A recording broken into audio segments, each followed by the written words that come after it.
ધોરણ 12 વિષય સંસ્કૃત પાઠ 16 પુતલિકા પરીક્ષા પુતળીઓની પરખ સ્વાધ્યાય પ્રશ્ન 1 નીચે આપેલા વિકલ્પોમાંથી સાચો વિકલ્પ પસંદ કરીને ઉત્તર લખો.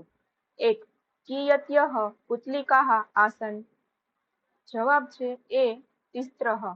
2. પુતલિકાનાં મૂલ્યં कीदृशम् आसीत्. જવાબ છે સી. ભિન્નમ ભિન્નમ. 3. વણિજે સાહચર્યં કઃ કથયતિ. જવાબ છે બી. નૃપતિઃ. 4. મંત્રીણા પુતલિકાનાં પરીક્ષણાય કતિ દિનાनि ગૃહીતાनि. જવાબ છે સી. 3. 5. પુતલિકાનાં પરીક્ષાર્થં કિમ કरणं પ્રયુક્તમ. જવાબ છે ડી. શલાકા. 6. દ્વિતીયાયાः પુતલિકાયાः કિયत् મૂલ્યમ આસીत्. જવાબ છે બી. સહસ્ત્ર રૂપ્યકમ. 7. નૃપતિં પ્રસન્नं દૃष्ट्वा વણિક કાः कर्तुं પ્રાર્થિતવાન. જવાબ છે સી. પુતલિકાः. 8. પ્રથમાયાः પુતલિકાયાः કિયत् મૂલ્યમ આસીत्. જવાબ છે સી. રૂપ્યકમાત્રમ. 9. નૃપः પુતલિકા પરીક્ષણસ્ય કાર્યં કમ સમર્પયત. જવાબ છે ડી. મંત્રીણમ. 10. મંત્રીઃ પુતલિકાः कीदृशया પરીક્ષતે. જવાબ છે એ. સૂક્ષ્મશિક્ષયા. ત્યાર પછી પ્રશ્ન 2. નીચેના પ્રશ્નોના સંસ્કૃત ભાષામાં ઉત્તર લખો. 1. तिस्रः पुतलिकाः कीदृश्य आसन्. उत्तरं तिस्रः पुतलिकाः काष्ठमयः सौन्दर्यः कलात्मिकाः च आकारेण प्रकारेण भारेण रूपेण रागेण च समानाः आसन्. 2. सभायां कीदृशाः पुरुषाः विराजन्ते. उत्तरं सभायां बहवः विद्वांसः विचक्षणाः च पुरुषाः विराजन्ते. 3. कः मूल्यभेदस्य कारणं स्पष्टम् अकरोत्. उत्तरं मंत्री मूल्यभेदस्य कारणं स्पष्टम् अकरोत्.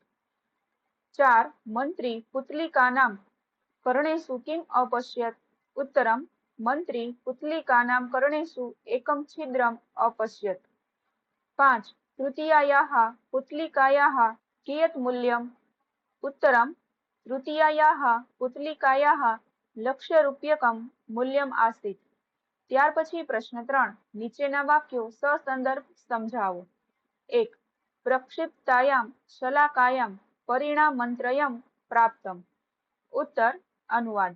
નાખવામાં આવેલી સળીઓના 3 પરિણામ મળ્યા. સ્પષ્ટીકરણ. પ્રસ્તુત વાક્ય પુતલિકા પરીક્ષા નામના ગદ્યપાઠમાંથી લેવામાં આવ્યું છે. એક રાજાની સભામાં કોઈ એક પરદેશી વેપારી આવે છે. તેની પાસે રહેલી લાકડામાંથી બનેલી સુંદર, કલાત્મક અને રૂપ, રંગ, વજન તથા દેખાવમાં એક સમાન એવી 3 પૂતળીઓ છે. તે આ પૂતળીઓની ભિન્ન ભિન્ન કિંમતનું રહસ્ય જણાવવા કહે છે. રાજા પોતાના દરબારના બુદ્ધિમાન વિદ્વાનોને તે તફાવત શોધવા માટે કહે છે, પરંતુ કોઈ તેમાં સફળ થતું નથી. રાજા તે કાર્ય મંત્રીને સોંપે છે. મંત્રી આ મૂલ્યના તફાવતનું રહસ્ય 3 દિવસમાં જણાવીશ એમ કહીને તે પૂતળીઓને લઈને ઘરે આવે છે અને તેનું બારીકાઈથી નિરીક્ષણ કરે છે. તે દરમિયાન પૂતળીઓના કાનમાં તે એક છિદ્ર જુએ છે. ત્રણેય પૂતળીઓના કાનમાં સળી ખોસે છે. ત્રણેય પૂતળીઓના કાનમાં નાખવામાં આવેલી સળીઓના 3 જુદા જુદા પરિણામો તેને મળે છે. જેમ કે એક પૂતળીના કાનમાં ખોસેલી સળી બીજા કાનમાંથી બહાર આવે છે.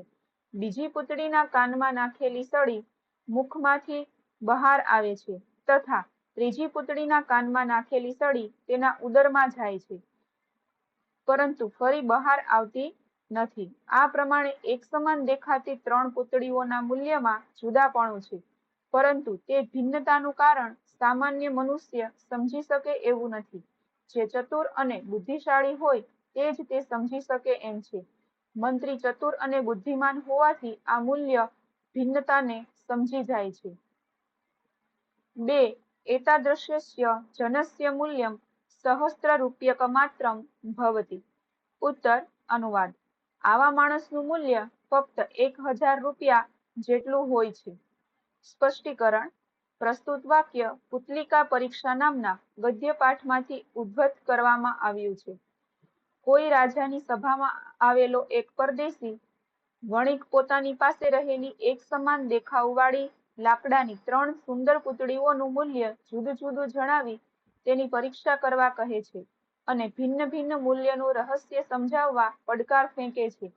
તેની આ વાત સાંભળી રાજા પહેલા પોતાની સભાના સભાસદોને આ રહસ્ય ઉકેલવા જણાવે છે, પરંતુ જ્યારે કોઈ જ વિચક્ષણ વિદ્વાન તેમાં સફળ થતો નથી, ત્યારે રાજા તે કાર્ય પોતાના વિશ્વાસુ અને ચતુર મંત્રીને સોંપે છે. ચતુર મંત્રી પોતાની સૂક્ષ્મ નિરીક્ષણ શક્તિથી આ રહસ્યનો ભેદ ખોલી નાખે છે. તે પ્રમાણે બીજી પૂતળીનું મૂલ્ય 1000 રૂપિયા છે. તેના કાનમાં નાખેલી સળી મુખમાંથી બહાર આવે છે. જે માણસ હિતકારક વાત કે વચનને એક કાનથી સાંભળીને પોતાની અંદર ઉતારી તેનો લાભ સ્વયં લેવાને બદલે બીજાઓને આપે છે, તેવા માણસનું મૂલ્ય પહેલા પ્રકારના માણસ કરતાં થોડું વધારે છે. આમ આકાર, પ્રકાર, ભાર, રૂપ અને રંગમાં એક સરખી દેખાતી વસ્તુઓનું મૂલ્ય તેમાં રહેલા કોઈ વિશેષ ગુણને આધારે નિશ્ચિત થાય છે. 3 સમાનાનામ પુતલિકાનામ અસમાને મૂલ્યે ઇદમ તાત્વિકમ ચિંતનમ નિહિતમસ્તિ. ઉત્તર અનુવાદ. એક સમાન દેખાવવાળી પૂતળીઓના અસમાન મૂલ્યમાં આ તાત્વિક વિચાર રહેલો છે. સ્પષ્ટીકરણ. પ્રસ્તુત વાક્ય પુતલિકા પરીક્ષા નામના ગદ્યપાઠમાંથી લેવામાં આવ્યું છે. એક રાજાની સભામાં કોઈ એક પરદેશી વેપારી આવે છે. તે વેપારી પોતાની પાસે રહેલી એક સરખા દેખાવવાળી લાકડામાંથી બનેલી સુંદર અને કલાત્મક એવી 3 પૂતળીઓનું મૂલ્ય જુદું જુદું કહે છે. આંગતુક વણિક રાજસભામાં કઈ પૂતળીનું કેટલું મૂલ્ય છે અને તે પાછળનું રહસ્ય શું છે એ શોધવાનો પડકાર ફેંકે છે.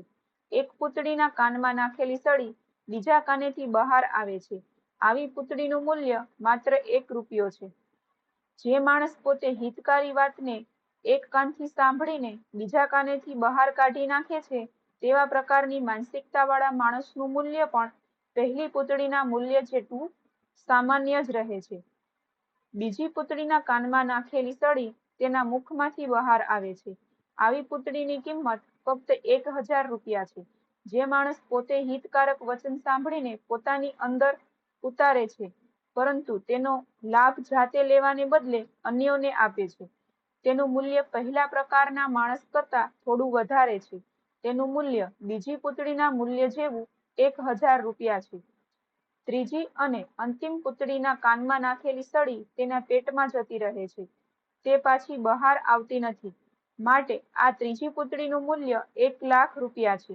જે માણસ હિતકારક વાત સાંભળીને પોતાની અંદર તેનો સમાવેશ કરે છે તથા જીવનના જે તે પ્રસંગે તે બોધનું પૂર્ણ રીતે પાલન કરે છે, તેનું મૂલ્ય ત્રીજી પૂતળીના મૂલ્ય જેટલું છે. આમ આકાર, પ્રકાર, ભાર, રૂપ અને રંગમાં એક સમાન દેખાવવાળી 3 પૂતળીઓના મૂલ્યની ભિન્નતા સ્પષ્ટ કરતા વણિક કહે છે કે એક સમાન દેખાતી પૂતળીઓના અસમાન મૂલ્યના કારણમાં આ તાત્વિક વિચાર રહેલો છે. ત્યાર પછી પ્રશ્ન 4. નીચેના પ્રશ્નોના ગુજરાતી ભાષામાં ઉત્તર લખો. 1. રાજસભામાં કોણ આવ્યું? તેની પાસે શું હતું? ઉત્તર. રાજસભામાં કોઈ એક પરદેશી વણિક આવ્યો.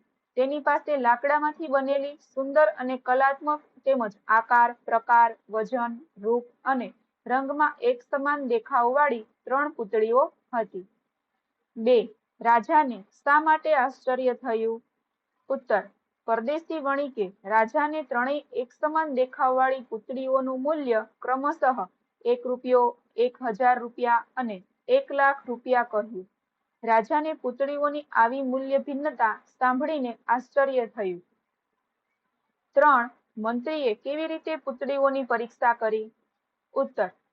મંત્રીએ તે પૂતળીઓને પોતાને ઘરે લાવીને ભૂખ, થાક વગેરેની ઉપેક્ષા કરીને તેમજ સર્વ રોજબરોજના કાર્યોનો ત્યાગ કરીને એક સમાન દેખાતી પૂતળીઓની ઝીણવટપૂર્વક પરીક્ષા કરી. એક સમાન દેખાતી પૂતળીઓમાં કાનના છિદ્રો જોયા. એણે 3 પૂતળીઓના કાનમાં સળી નાખી અવલોકન કર્યું. 4.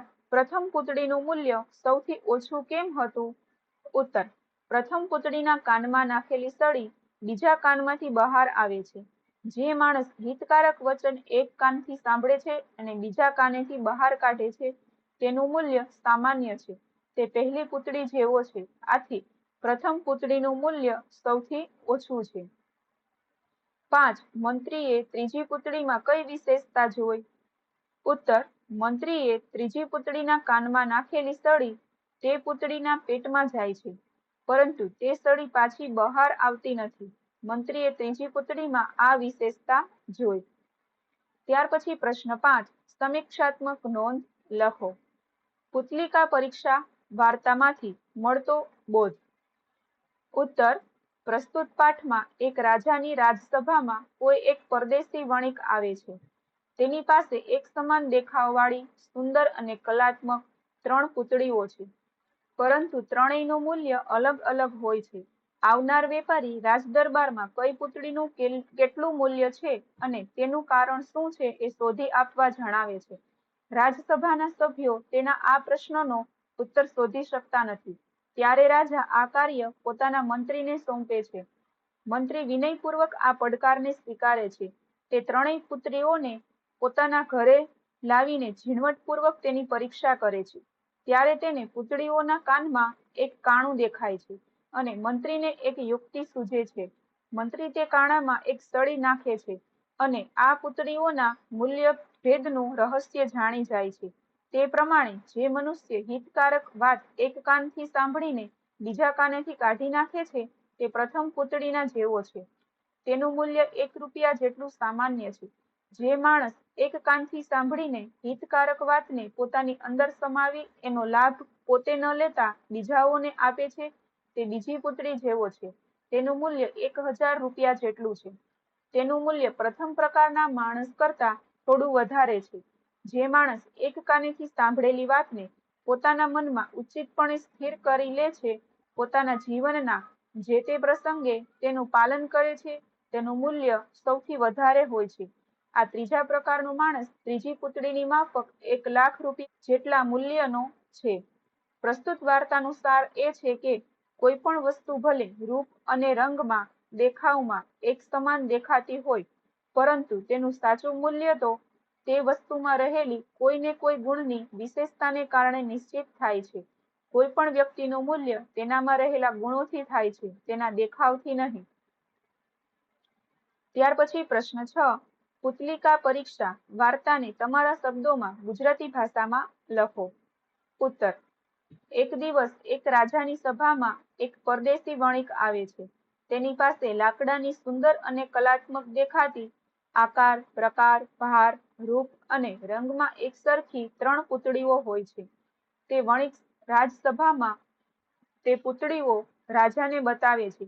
રાજા પોતાના હાથમાં લઈને તે જુએ છે. તે સુંદર પૂતળીઓ રાજાનું મન મોહી લે છે. રાજા તે વણિકની પ્રશંસા કરીને પોતાની ખુશી વ્યક્ત કરે છે. રાજાને ખુશ જોઈને તે વણિક આ પૂતળીઓને રાજા ખરીદે તેવી માંગણી કરે છે. પછી રાજા દ્વારા વણિકને તેની કિંમત પૂછવામાં આવતા તે વણિક ત્રણેય પૂતળીઓની કિંમત જુદી જુદી છે એમ કહે છે. પ્રથમ પૂતળીની કિંમત 1 રૂપિયો, બીજી પૂતળીની કિંમત 1000 રૂપિયા અને ત્રીજી પૂતળીની કિંમત 1 લાખ રૂપિયા કહે છે. આ સાંભળીને વિસ્મય પામેલો રાજા વણિકને તેની એક સમાન દેખાતી પૂતળીઓના અસમાન મૂલ્યનું કારણ પૂછે છે.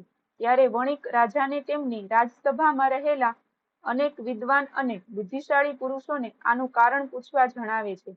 રાજા સભામાં હાજર રહેલા બધા સભ્યોને પૂતળીઓના મૂલ્યભેદનું કારણ જણાવવા કહે છે.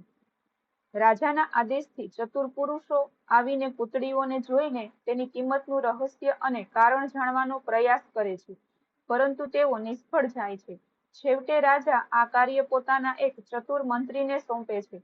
બુદ્ધિશાળી મંત્રી રાજાની આજ્ઞાનો નમ્રતાથી સ્વીકાર કરીને પોતે 3 દિવસમાં આને ઓળખીને રાજાને તેનું રહસ્ય જણાવશે તેમ કહે છે. મંત્રી તે પૂતળીઓને પોતાને ઘરે લઈ જાય છે. મંત્રી શ્રમ, ભૂખ વગેરે અવગણીને નિત્ય કાર્યો છોડીને બારીકાઈથી પૂતળીઓનું અવલોકન કરે છે. તે એક સમાન દેખાતી પૂતળીઓના કાનમાં એક કાણું જુએ છે. આ કાણું એટલે કે છિદ્ર શા માટે હશે એમ વિચારતા તેના મનમાં એકાએક વિચાર સૂઝે છે. તે પ્રમાણે તે પૂતળીઓના કાનમાં એક લાકડાની સળી નાખે છે. બધી પૂતળીઓના કાનમાં નાખેલી સળીથી તેને 3 પરિણામ જોવા મળે છે. એક પૂતળીના કાનમાં નાખેલી સળી બીજા કાનેથી બહાર આવે છે. બીજી પૂતળીના કાનમાં નાખેલી સળી તેના મુખમાંથી બહાર આવે છે. ત્રીજી પૂતળીના કાનમાં નાખેલી સળી તેના પેટમાં જતી રહે છે, બહાર આવતી નથી. તેથી ખુશ થયેલો પ્રધાન ત્રીજા દિવસે રાજસભામાં હાજર થઈને આ પૂતળીઓ દેખાડીને ક્રમશઃ તેની કિંમત જણાવે છે, જે પેલા વણિકના મતે યોગ્ય છે. પછી આશ્ચર્ય પામેલા રાજા વડે આ કિંમતના તફાવતનું કારણ પૂછવામાં આવતા વણિક કહે છે કે પહેલી પૂતળીની કિંમત 1 રૂપિયો કહેવાનું કારણ તેના કાનમાં નાખેલી સળી બીજા કાનમાંથી બહાર આવે છે એ હતું. કેમ કે આ પ્રકારના માણસો હિતકારી વાતને એક કાનથી સાંભળીને બીજા કાનેથી બહાર કાઢે છે. તેથી તેઓ સામાન્ય કોટીના હોવાથી તેમનું મૂલ્ય પણ ફક્ત 1 રૂપિયા જેટલું જ હોય છે. બીજી પૂતળીના કાનમાં નાખેલી સળી તેના મુખમાંથી બહાર આવે છે, તેથી તેની કિંમત 1000 રૂપિયા છે. આ પ્રકારના લોકો એક કાનથી હિતકારી વાત સાંભળીને પોતે તેનો લાભ ન લેતા બીજાઓને તે ઉપદેશ આપે છે, માટે તેમનું મૂલ્ય થોડું વધારે હોય છે. જ્યારે ત્રીજી પુત્રીના કાનમાંથી સળી બહાર આવતી નથી, તેના પેટમાં જ જાય છે. તેથી આનું મૂલ્ય 1 લાખ રૂપિયા છે, કેમ કે આવા લોકો પોતે સાંભળેલું હિતકારક વચન જીવનમાં બરાબર ઉતારે છે અને યથોચિત પ્રસંગે તે પ્રમાણે વર્તે છે. માટે આવા લોકોની કિંમત સૌથી વધારે હોય છે. એક સરખી પુતળીઓનું મૂલ્ય એક સરખું હોતું નથી. દરેકનું મૂલ્ય તેનામાં રહેલા ગુણ એટલે કે ઉપયોગિતાના આધારે થાય છે.